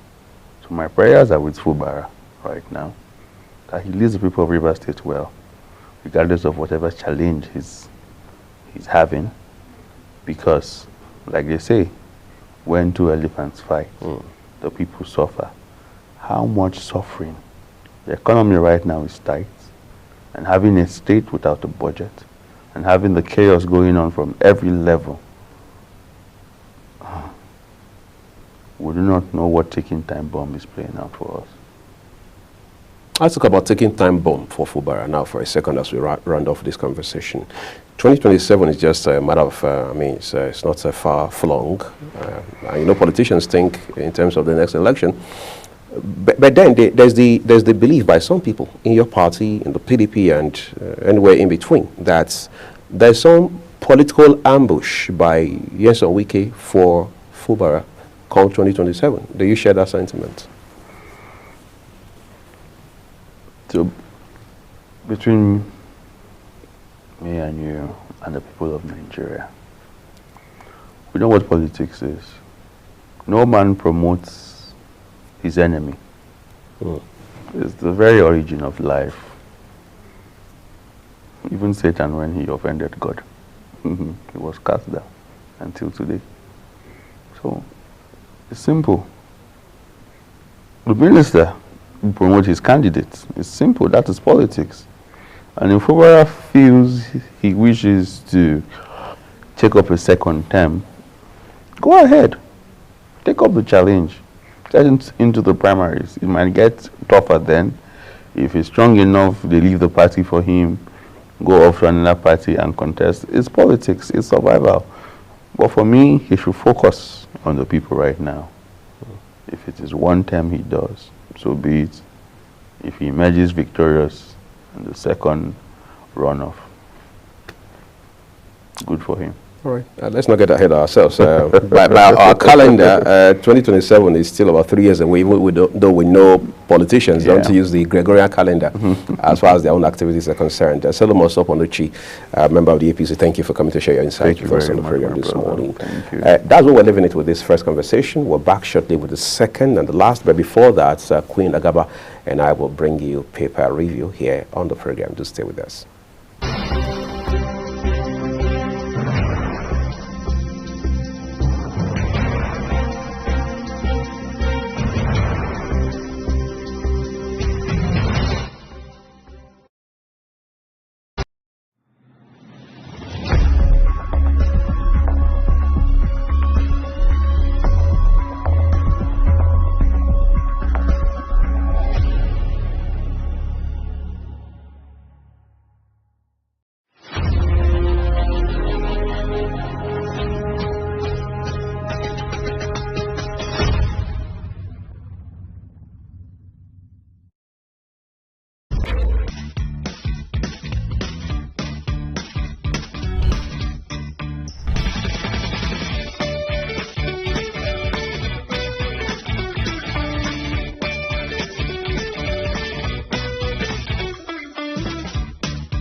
Many thanks for staying with us. And now we're just going to move over to the newspaper review. Let's see what the front pages of the newspaper has. We're starting with the first paper, which is the Punch newspaper. And on the front page of the Punch newspaper, we have Labour demands reversal as protest begins today. Labour demands reversal as protest begins today. NLC TUC orders to picket NEC office. Discourse in 36 states. Just above the nameplate of the Punch, we have National Assembly gets new tax report September. National state assemblies to spend 724 billion naira in 2024. Rivers Assembly, Fubara pro-Wike lawmakers clash over relocation. Harry, Meghan end Nigeria tour on a bright, sporty note. That's on the front page of the Punch newspaper. We also have bank chiefs obtain 549 billion naira insider loans in 5 years. You find that story on page 11 of the Punch newspaper. Stop electricity subsidy, IMF tells federal government. I think an interesting one, the issue of electricity subsidy, because that's the argument people are having now, especially analysts within the energy sector, saying that, look, what you're having is not a hike per se, because they believe that's misleading. When you say it's a hike, it looks like we're reviewing from X to Y or Y to X, as the case may be. They are saying the reason you're having this kind of, if you like, increase in tariff is that the federal government has removed subsidy the way they had also done with petrol or fuel. That's what we're having. But IMF now is saying we should stop. In other words, don't just suspend it temporarily. You should remove it altogether, yes. But the question is, what then do we subsidize? Because even in civilized, as they call them, advanced economies, whether it's the US or Germany or the United Kingdom, a lot of essential services or goods are still being subsidized, even though subsidy levels differ from country to country. So the question is, if you remove it from petrol, which is essential, you do so with electricity, which is equally essential, what else are you subsidizing for Nigerians? Is it health? Because even the NHISC has quite a number of question marks around it. So what are you subsidizing? So these are questions that need to be asked, because many roads are being under construction now, federal roads or highways as we call them, and we're hearing now that the federal government is proposing tolling many of these roads. So there's going to be private sector participation, and once the private sector element comes in, it means the thinking is going to be around Naira and Kobo and all of that. So it's instructive for the regulatory authorities, in this case the Nigerian Electricity Regulatory Commission and all other critical stakeholders, coming on board to explain clearly to everyday Nigerians what it means when you say there's a hike, or what exactly is the position today. Is there still subsidy with regards to electricity tariff, or is there no subsidy? What is the basis on which the IMF, which is a multilateral institution, by the way, is saying that you should stop subsidy? Yeah. We hope that we get some of these questions answered. Mm-hmm. Don't stop dancing, but govern well. Obasanjo advises Adeleke. We know that Adeleke has become a sensation online for his dance steps. Every chance he gets, he dances. Yes, he dances. And then, Nigerians have become fascinated by his dance. He is a sensation, especially online. When you talk about the dancing governor, everyone knows that he's Adeleke. But now Obasanjo is asking him to not just dance, but also lead well, continue dancing. I mean, that's some sort of positive energy you're exhuming there. But aside from the fact that you're dancing, also make sure that you're leading right and you're taking steps. There must be a balance, right? There should be a balance. So you don't just have someone dancing and dancing and dancing. Man arrested for exposing 4-year-old's sensitive parts online. I like that we are having this conversation about the 4-year-old who over the weekend we saw that this 4-year-old is being exploited by her own father. A man who, like, again, I asked this morning off camera, how are we so sure this man is her father? But this is her father. This is what happens when a child births a child. You have a young child giving birth to another child, teenage birth. So this young guy happens to be her father, and this story has sparked a whole lot of reactions online. I mean, these are videos and pictures of a 4-year-old that shouldn't be, even as an adult. And then you see the role model that this man models her daughter after is a porn star, and he tags it. So there's so much to be done. And even when his attention was drawn to the fact that, look, you can't be doing this to a child. This is a 4-year-old, for crying out loud. Why is she dressed naked? I mean, even amongst kids, you dress a 4-year-old like an adult. She's dressed in pants and, bras meant for that are explicit. And then you see her in hotels hanging around really mature guys, and this is a 4-year-old should not be about. So what actually brought about this buzz and reaction is the fact that he was supposed to celebrate her birthday party, which he made a flyer of this 4-year-old in pants, G-string pants, and boots, and all dressed like an adult for a 4-year-old child. 4-year-old child, and then he had a flyer of the 4-year-old child. And the venue to celebrate this birthday for a 4-year-old child was a club. And so Nigerians, when the pictures came out, the flyer came out, she had bottles of NSC by her side on that flyer. It sparked a lot of reactions. People are saying, no, this is not normal. And then people happen to go to the page, review the pages of this young girl, and see that this has been going on for a while. Now I'm beginning to wonder, there's a whole lot. Now the people... He has been, posting pictures and videos of this young girl like this for quite a while now, possibly a year, almost a year now, on Facebook and on Instagram. And then we have people who must have been following these guys, and if you check the comment section, they've been commenting, and they see nothing wrong, absolutely nothing wrong with having to exploit a 4-year-old in that manner. I'm beginning to ask, where have we missed it?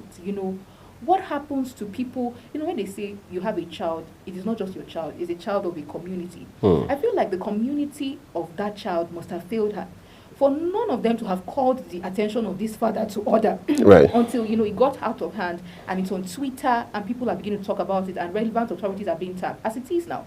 I like that the police have accustomed this young man, and I also like the fact that the page has been taken down. Online as well. The pages that has pictures of this young girl. And when his attention was called to it, the funny part is he didn't see anything wrong with it. For him, he likes the fact that he was getting so much attention. And the attention he was getting were people reprimanding him, for his act. Reprimanding him and saying, no, you can't do this and do this. But no, he says, no, she's popular, don't report the page. When she wakes up, she's going to be... so it just tells you the psyche of these young people. And there are many others like that. It's just unfortunate that...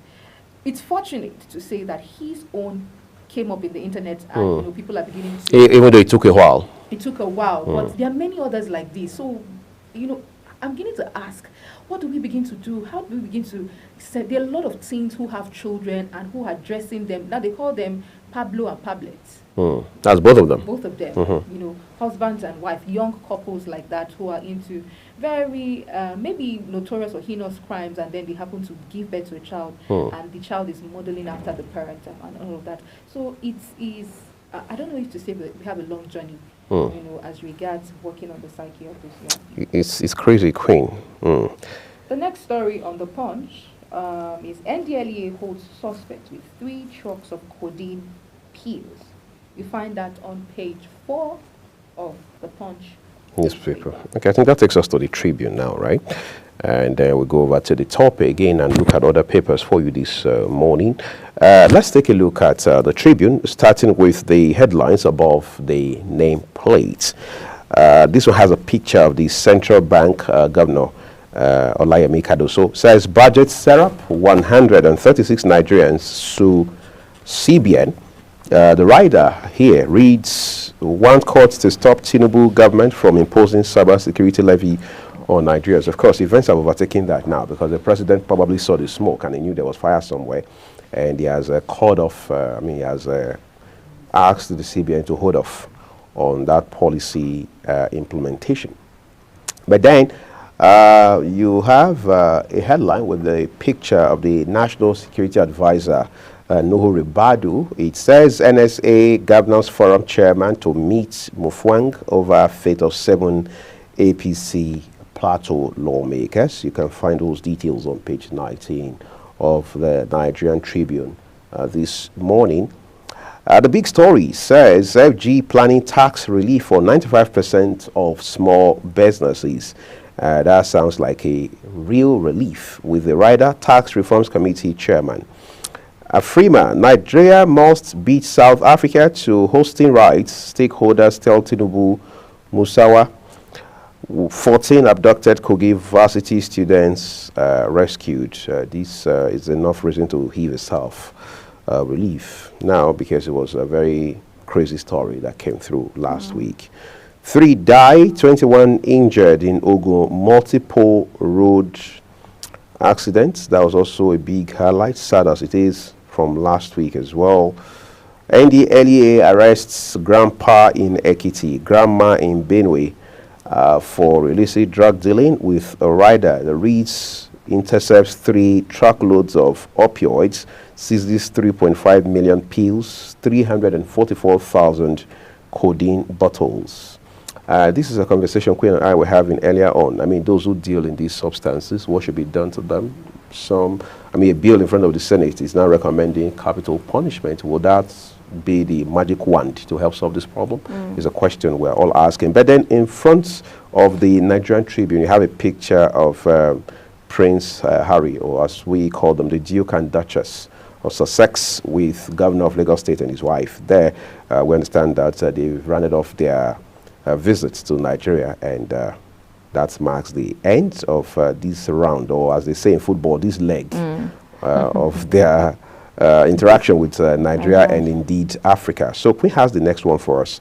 This time I think is the Vanguard newspaper. Yes, the next paper we're looking at is the Vanguard newspaper, and on the front page of the Vanguard newspaper, just above the nameplate, we have Rivers crisis. Tinubu won't take sides between Wike, Fubara presidency. That's attributed to presidency.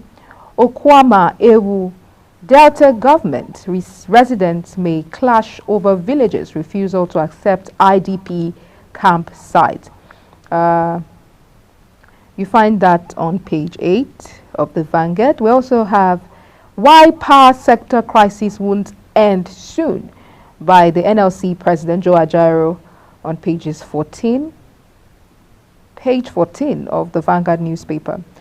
Manufacturing export limps as revenue drops 166% to 778 billion naira. That happens to be the big story on the Vanguard. And the writer there says, World Bank blames poor logistics, weak infrastructure. MAN exporters seek government intervention. National single window will bring relief, according to CPPE. Sanwo-Olu receives Duke of Sussex. We have the picture of the Duke of Sussex, Prince Harry and Meghan there with Sanwo-Olu and other government officials on the front page there. Nigeria's oil production grows marginally by 4% to 1.28 million barrels per day. Serap budget orders sue CBN over cyber security levy.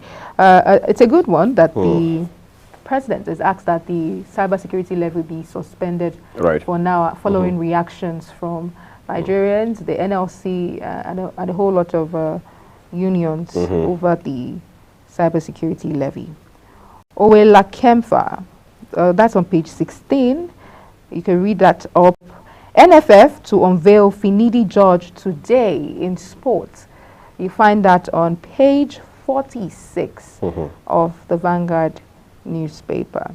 That's all we have on the front pages of the front page, I beg your pardon, of the Vanguard newspaper. Next point of call will be the blueprint, which you'll bring to us. Okay, so let's take a look at the blueprint for you real quick. Now, says Niger speaker sponsors 100 girls' wedding. That has also sparked controversies online and off. Okay, business Waleke hails SEC on private companies. New rules in sports. Amusan becomes world's fastest woman. I'm sure we saw that coming. We're just a matter of time, right? All right, but we have the star story here that reads FG Miles 95% tax exemption for informal sector. The writer here says aims to repeal multiple taxes, achieve single digits. Our target middle class elite to improve collection efficiency. How we rescued 14 Kogi varsity students, police. We're happy they got rescued and hurt. All right. Rivers crisis. Destroy assembly structures at your own peril. Elders warn Fubara. The writer says, Chinda says NAS to take position soon. Presidency explains Tinubu's neutrality. Okay. It will appear the president is now saying, everybody bear your father's name. Well, we're waiting to see. But then when you take it down the page, the front page of the blueprint, that is, it says JTF uncovers 50 illegal refineries in Bayelsa. CNG vehicles will benefit Nigerians. Finance Minister Prince Harry Meghan fly Air Peace to Lagos. Sounds like some subtle endorsement. All right. Tinubu's reforms bearing fruits, says Bagudu. Of course, the president told us last year that it's going to be a time of sacrifice for Nigerians. That is just going to be transient. But this year, he has also told Nigerians that, look, the worst of times are over. So the fruits, at least the low-hanging ones, will start coming off. Yeah, exactly, by itself very shortly. So we leave Queen now to take us through Business Day. The Business Day, the front page of Business Day newspaper, the big story there says, weak Naira, rising inflation signal further rate hike. That's the big story on Business Day. We also have Teclo's liquidity squeeze puts network quality at risk. Tinubu asks CBN to suspend controversial cyber security levy. And Naira slips from best performing to worst currency in the world. I don't think this is a story that I enjoy reading. It's not very inspiring, right? It's not inspiring. I mean, we were saying that a couple of months ago that the Naira was also beginning to rebound. Yes, and then you know it's becoming one of the best currencies, and now we see that it's sliding again. It's sliding. We hope that the Naira rebounds again. Week ahead, Nigeria, I beg your pardon, US expect April inflation as UK releases unemployment data. I better pass my neighbor generator turns luxury at 140K. You know, this sounds funny, but it's really appalling, and it's sad that I better pass my neighbor generator. That which is the smallest form of generator. I think we've gone past the point where we should now be considering generators as a luxury at this point in time. But it is what it is, and I better pass what is even more saddening is the inflation, the hike in the prices. And I better pass my generator you could get for 30,000 at some point, you now get for 140K. You know, on this show, we have had this conversation again and again that while women go to the market and we see the prices or we hear the prices of things that we had bought previously, a day ago, a week ago, and so on, and we're in shock. Talk about appliances for men who, you know, love gadgets. Some of them are gadget freaks, you know. the prices and the increase in the prices of appliances is even more shocking. So than maybe food items. Food items, because sometimes, you know, most of these appliances are imported. Right.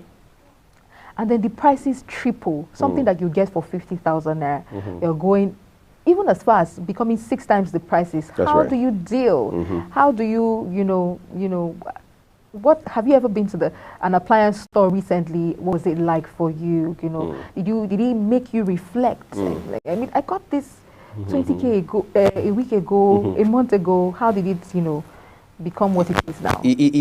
For me, Queen, I don't have to even go to any of those stores. I just go online to check. For example, I bought a few appliances between mid and late July last year. So I go back there September, 2 months thereabout down the line.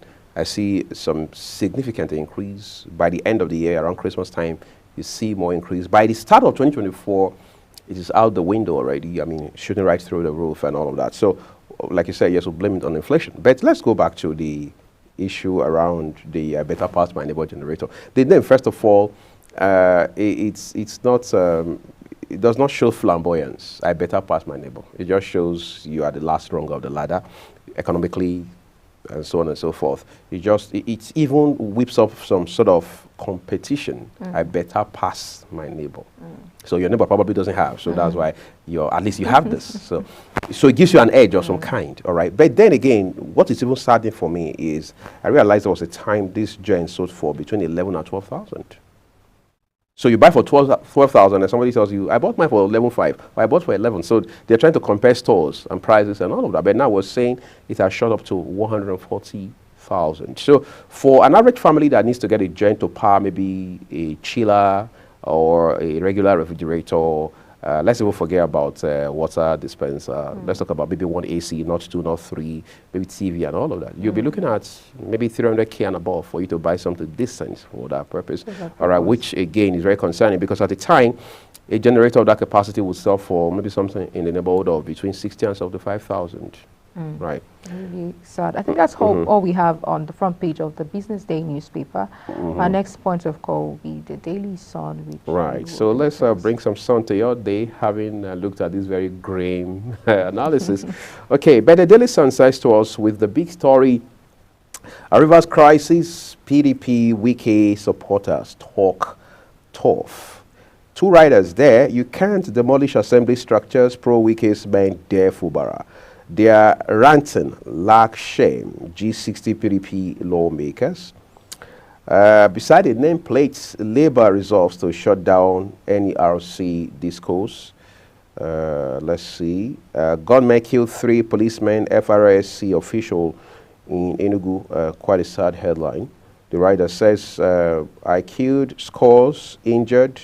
Okay, 1 killed, I should say. 1 killed, scores injured as Cross River community battles Abia neighbors. How underage boys open accounts, get driver's license for fraud, EFCC. Bayelsa, JTF uncovers 50 illegal refining sites at Biseni forests. I don't know if we're ever going to see an end to this discovery of illegal refining sites. Why I am sponsoring wedding of 100 girls in my constituency, Niger Speaker says we are not forcing them into marriage. Okay, hopefully we know what the modality is. Is it like the lady finds a man or the man finds a lady, they come to you and say, we need sponsorship, or you make the arrangement for who to marry who and then you go ahead to sponsor? Well, read up details for yourself on page 26 of today's issue of the Daily Sun newspaper.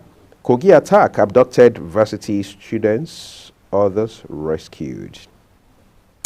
Concerns mount as Naira slumps to 1,466 Naira to the dollar at NAFEM. We are tackling economic challenges, CBN. Tension in PDP over reconciliation delay. Well, the party needs to brace up for proper opposition politics. And for many politicians, 2027 is just around the corner.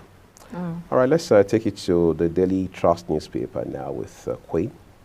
On the front page of the Daily Trust newspaper, the big story there says, tenants groan as Abuja landlords increase rents. Property owners blame high cost of building materials. Developers seek signing of real estate bill. Tinubu won't allow anyone frustrate Rivers governor, according to presidency government, I beg your pardon. Citizens decree new taxes as federal government entices investors with waivers. Stakeholders unite against out-of-school children menace in Northeast. 14 abducted Kogi Varsity students rescued, says the police. And tariff hike, Labour pickets neck, discos offices today. Just underneath, we have troops dislodge terrorists, seize weapons in Taraba. 3 died, 21 injured in Ogun, multiple road crashes. Quite sad. Court convicts woman for forging Kyari's signature. Contractors kick as Abuja manufacturing streetlights raises dust. That's all we have on the front page of the Daily Trust newspaper. Okay, so go to the Daily Independent. Daily Independent. All right, so it's the Daily Affair. All right, from Daily Trust to Daily Independent, let's bring you the headlines quickly. Top of the page, that's above the name mast. Cyber security levy suspension averts puts in cashless policy. Financial inclusion at risk. The writer says Serap budget 136 Nigerians sue CBN over policy. Police confirm rescue of 14 abducted Kogi Varsity students. Once more, Lagos airports incidents. Aviation experts query runway derubberization maintenance system. Rider says incidents not connected to runway maintenance. That's according to the Federal Airports Authority of Nigeria, FAN. On the left side of the paper, people standing trial are dining with judges, CJN, clerk, NNPC, E&P Limited, Nussel, heat first oil in OML 13 in Akwa Ibom. Tinubu won't take sides in Rivers' political crisis. Presidency says he would not allow anybody frustrate Rivers government. Wike allies protests, warn Fubara to steer clear of assembly quarters. But the governor says, well, we need to renovate, so we can't continue to leave this Rivers assembly house like this. Let's renovate, okay? But let's turn to the right corner of today's Daily Independent. NDLEA intercepts 3 trailer loads of opioids, seizes 3.5 million pills, 344,000 codeine bottles. All right, it's crazy how that this is about lives and economics at the same time. But we are glad to know that the agency, that is the Nigeria Drug Law Enforcement Agency, has now intercepted three, not one, not two, 3 trailer loads of opioids and has seized 3.5 million pills. That's a whole lot. In addition, 344,000 codeine bottles. You can find those details for yourself when you flip through today's Daily Independent newspaper and read details up on page 7. Adiri restates call for fiscal federalism. That's on page 4 of the Daily Independent. But the question is, are we ready for that conversation? Because you keep hearing that Nigeria is, well, they're not practicing true federalism. You are asking yourself the whole time, is there something called federalism and another one referred to as true federalism? Well, we'll find out with time, hopefully. At the foot of the front page of the Daily Independent, the headline here says, military uncovers 50 illegal refineries in Bayelsa State. And that brings us to the Leadership newspaper, which Queen has. Now, the front page of the Leadership newspaper, just above the nameplate, we have error bombings. Life returns to Tudumbiri. Tinubu won't take sides in Rivers crisis. Federal government raising tax exemption threshold above 25 million naira turnover, according to Yegeli. Mega party, ADC, LP, SDP, PRP, NNPP leaders meet Thursday. And for the big story on the leadership, we have, despite 10.1 billion naira budget, presidency, army, 33 MDAs still owe electricity bills. Writer there says, situation increasing debt stock, fiscal deficits, electricity payment ranks as first line change. Labour pickets neck discos over tariff hike today. Hajj 2024. Airlift of pilgrims begins Wednesday. Of course, we have security agents rescue 31 student passengers in Kogi, Katsina.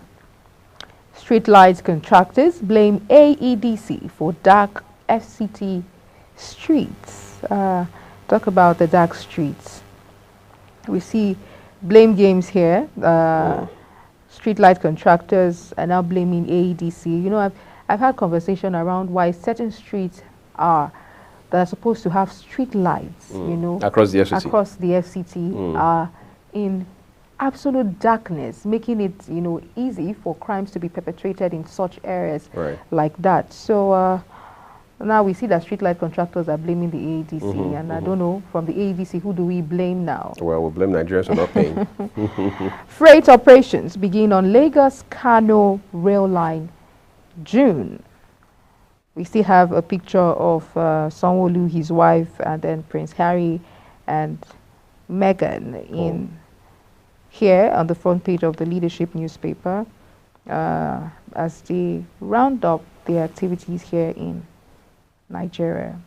Our next point of call will be the national economy, which we will bring to us. All right, so let's take a look at the national economy for you real quick. The big one says, failed transactions, bank customers' frustration persists despite surge in e-payment transactions. Two riders here.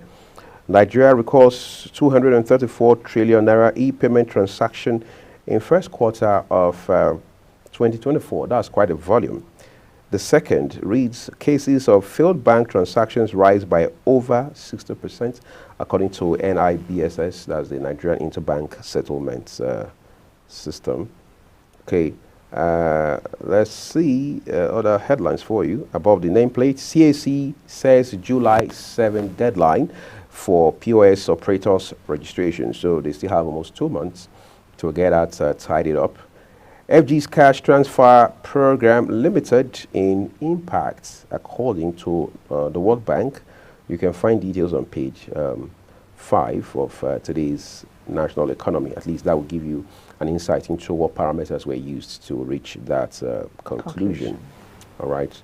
Leveraging infrastructure sharing to cut Nigeria's telecom expenses. So you can also read that up from today's national economy, and then we'll move you over to the New Telegraph. The New Telegraph, on the front page of the New Telegraph, the big story there says Rivers crisis, initiating impeachment proceedings against Fubara risky, says Sage. Tinubu won't support attempts to frustrate Rivers government's operations. Above the nameplate, we have MDAs. Federal government detects 1.52 trillion naira worth of capital projects padding. Chief Chad's successful poll underlines people's commitment to democracy. This statement is accredited to Tinubu. Don't stop dancing, but ensure you work, Obasanjo tells Adeleke. Customs intercept 19.5 million naira smuggled PMS en route Benin, Cameroon. Auto crash update. Tijani Babangida's 1-year-old son dies. Wife loses eye. Sad. That's a sad story there. 14 of abducted Kogi Varsity students rescued. Benue headers set Catholic Church ablaze, kill 4 farmers. This is the first of this story we're seeing on the paper today. This is sad. NAFDAC busts illegal alcohol factory in Lagos. Cybersecurity. Agbakoba Serap budget orders to sue federal government, NAS and CBN. Some ministers don't believe in Tinubu's renewed hope agenda, accredited to Shettima. That's on the front pages of the New Telegraph. Our next point of call will be the Guardian newspaper with the graphics you love the most. Yeah, right. I think this is the high point for me when we look at the papers for you. Right. Big story says energy prices soar by 70%, cost manufacturers 290 billion naira in Q1. That's the first quarter of the year. Details await you on page 6. Then you have the infographics beautifully placed on the front page just to give you a sense of what the dynamics are around that story. And then we have one with a picture of former NBA President Agbakoba SA, and here it says, Serap Agbakoba CSOs head to court as FG quietly withdraws cybersecurity levy. Quietly for me, quietly. Yeah. The important thing is the outcome, right? Labour to paralyze power sector over tariff hike. We understand that picketing efforts are underway now in the FCT. First port of call, we understand, is the NERC, that's the Nigerian Electricity Regulatory Commission. That's the sector regulator for power in this country. We also understand that discos are not left out in these. But then whatever happens, we hope it favors Nigerians ultimately.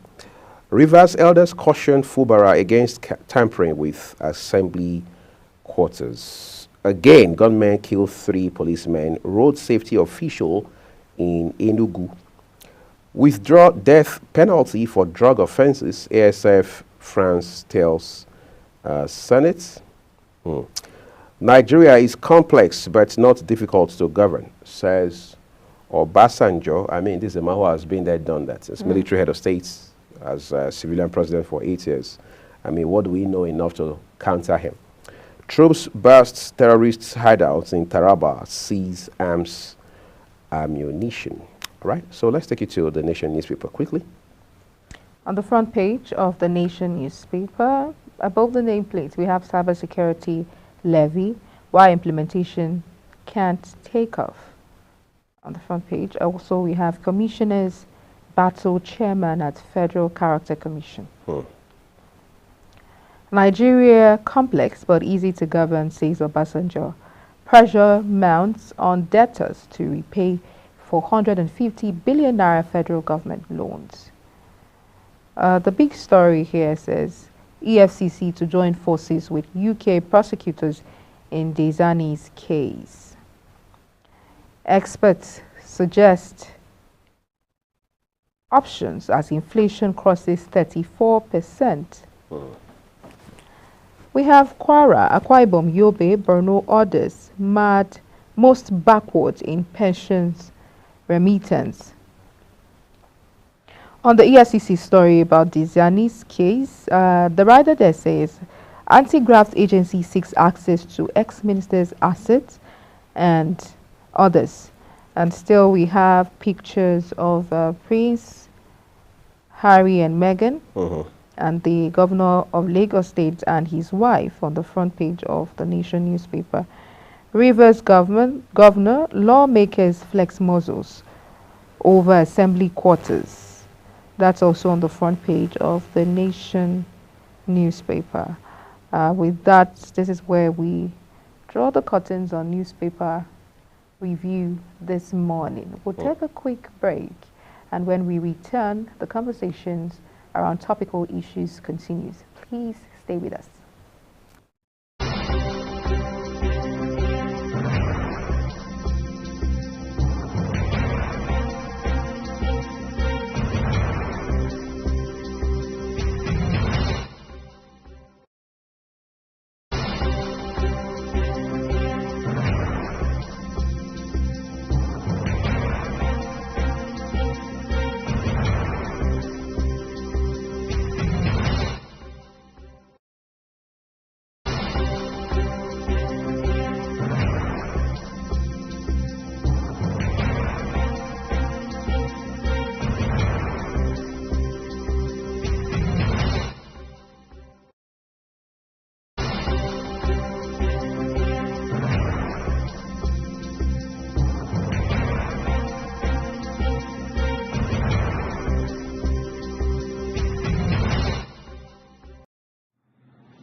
Let's get a last discussion on the road. Real quick, of course, it has to do with the bill now being considered by the Nigerian Senate as to whether or not capital punishment should be prescribed for those convicted of dealing in illicit drugs. We are now joined live via Zoom from Adamawa State by a lawyer and a public affairs commentator who happens to be Sunday Wugira. Thank you for coming on the program. Thank you very much. Good morning. All right, I'm sure you can hear me, but let's begin real quick now. Obviously, you have followed the narrative too around these developments, but the question is, have we not seen countries where we have death penalty and drugs still thrive? I mean, people still deal in illicit drugs in those countries. What is Nigeria trying to achieve with this precisely? Well, it is sad that we are grappling with these challenges now, as always. Yes, we have to commend the chairman, General Buba Marwa, for the efforts he is making. For the very first time, we have seen someone who is very passionate about the war against drugs. But we must know that this thing is beyond just passing the death penalty on traffickers and peddlers. Most often, these traffickers are vulnerable people driven by greed and poverty. Some of them are even just hapless couriers. But then it is a good step that death penalty is being imposed on whoever that is involved in all these things. However, that should not just be the end. I think to get to the root of this drug issue, the financiers must be tracked down and be dealt with resolutely. Because if you look at those that are arrested peddling drugs as couriers or carriers, you find out that they are just wretched people. And those that are benefiting are comfortably seated somewhere, benefiting from the huge or humongous profit in the whole process. I commend the death penalty, but I think that is not enough. Yes, for someone like you who is a lawyer, I'm just curious. We live in a time now, I mean, at the turn of the 21st century, calls to abolish the death penalty have become very vehement. I mean, those calls have never been louder. Is Nigeria not, I mean, is this not a retrogressive, if you like, piece of legislation? Well, you see, those who are against death penalty, for whatever reason, I wouldn't know why, but I want to believe that most of, you see, we have criminal gangs that are very smooth and operating as non-governmental organizations or pressure groups. They have money and people are very weak. Most of the people that are there, they don't even know what they are advocating for. That is why many a times, most of these non-governmental organizations and people that are promoting one cause or the other, if you look at the promoters themselves, you know that these are just loudspeakers. The voice of Jacob and the hands of Esau. Most of them are just paid agents or trading post agents. They are employees, so to say. They earn a living from what they are saying and what they are doing, not because they believe in it. So all those propagating against death penalty, whatever, You see, you don't just catch people and kill them. That is unlawful. But when someone commits a heinous crime, I think there are some people, because of the nature of crime they commit, they are not worthy to have a life. And this should not just be taken willfully. It must follow the rightful process, the lawful course in court, properly constituted, after every evaluation and process of the law in court upon conviction, having been found guilty. And they also have a right of appeal. And the processes of appeal should naturally be speedy, so that if they are not supposed to die, they should not live under the misery of dying. And if they have to die, they should not even live under the benefit of hope. That is all. So all these advocates of commuting death sentence to whatever, I think they themselves, they don't even know what they are doing. That is my own opinion. All right.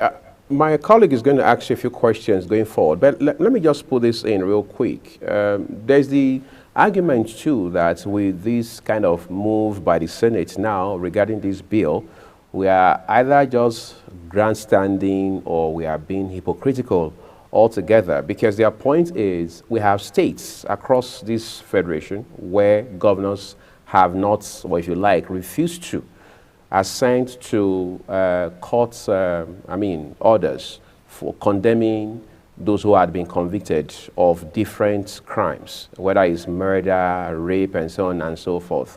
All right, they've not signed those death warrants across states. And we have many of those former state governors now on the floor of the Nigerian Senate. Is there going to be anything different? Because it is not just so much about the law as it is about the enforcement of the law. Help us make sense of that. Well, thank God we have some innovations now that the federal government will maintain its prisons and the state government is equally empowered by law to have its own prisons. So there are federal offenses and there are offenses that falls within the jurisdiction of the state as promulgated and passed by the state assemblies. Now, in this circumstance, drug offenses are exclusively offenses that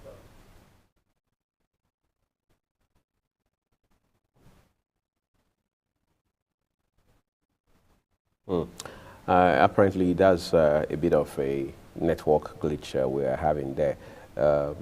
Barrister Wugira was trying to explain the dynamics around the issues of delay in assenting to court orders condemning people convicted of a range of heinous crimes. So we hope we reconnect with him shortly. You know, when we started this conversation this morning, Queen, we were talking about how that this may not be, as it were, a sort of magic wand, all right, that will answer all the questions that we are asking regarding how to deal with illicit drugs. Because when you look at it, there are institutional problems. Institutional problems, whether from the regulators, from those who are supposed to do monitoring and evaluation, and then those who are supposed to even investigate whatever leads they are getting, law enforcement in particular, whether it's the police, the NDLEA, and so on and so forth. There are loose ends with all of these agencies that need to also be, tackled, or if you like, plugged. And then you also talk about funding for these agencies, how they funded. Is there need to also review their own acts, because there are different acts established in these agencies, whether it's the police or the NDLEA and so on and so forth. And then you also need to look at awareness on the part of Nigerians. Somebody comes and plants marijuana behind you just because you have a small garden in your backyard. And you have never seen marijuana, you don't even know what it looks like. And then the next thing you know is you get busted and you're told you're dealing, in marijuana and all of that. So how do you convince me, who is not even a law enforcement agent, that you are not aware you have marijuana, I mean, being cultivated right in your backyard. This is your own property, that sort of thing. So there are several issues we have to look at so that it doesn't become a case of trying to solve one problem while creating two or three more problems. You know, the angle I've always looked at it from is the angle of fairness. If we say we're putting a death penalty for convicts of drug trafficking and drug peddling, let the process be fair. Let us do proper investigations. I mean, time and time again, we've had cases of people who have been put behind bars for offenses they had no idea about. And you know, maybe after much time and many years in behind bars or in prisons, they get to discover that, oh, you know, proper investigation is now made, and they're finding out that this person wasn't, you know, the person involved in the first wasn't instance. involved in the first instance. And I gave this example last week where I said first-hand experience for someone that I know.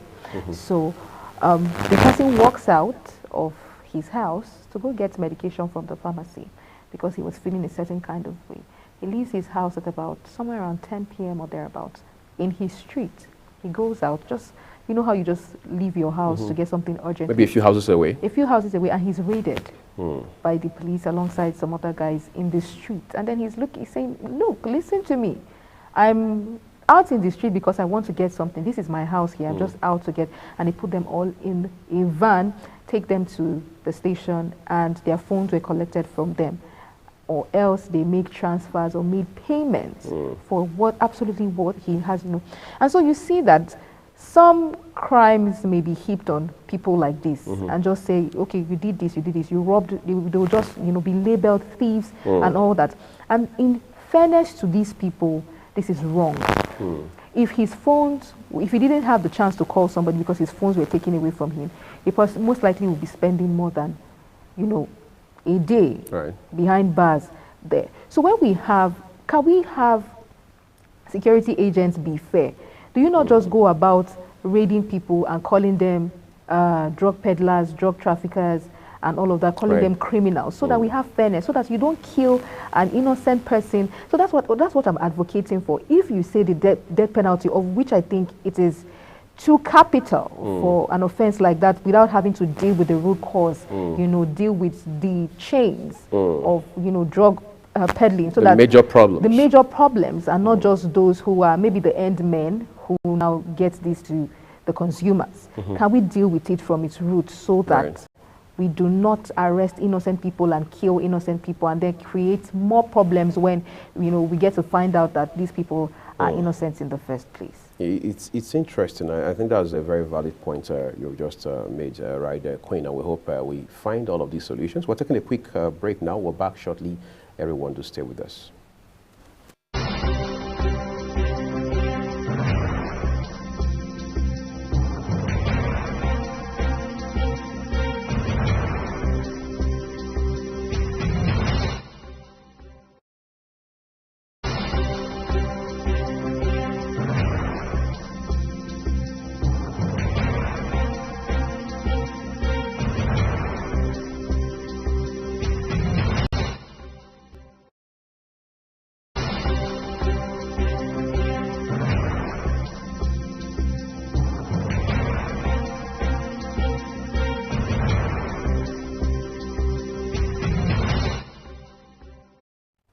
Many thanks for staying with us. I believe we now have, we're now connected with Mr.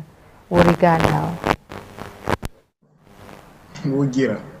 Oh, thank you for staying with us. Just before we went on a break, you know, we and I were highlighting the justice system of Nigeria, and, you know, if we say death penalty should be meted out to convicts of drug trafficking and peddling, you know, let's deal with the root causes. Ideally, what do you think should be the penalty given for drug traffickers in this case?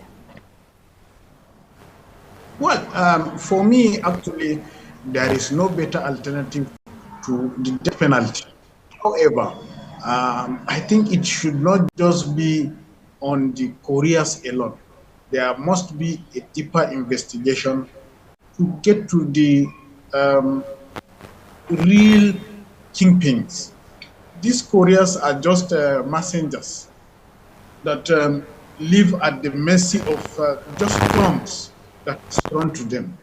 To them, it may sound big money, but those that are the real kingpins are just raking in billions in the comfort of their mansions. Some of them are big-time politicians. Some of them are big-time businessmen, fronting kind of a legitimate business to justify the stupendous wealth that follows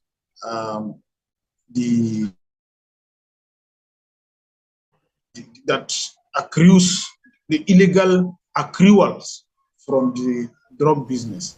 I am of the opinion that while the couriers are being dealt with, the real kingpins must also be discovered and dealt with.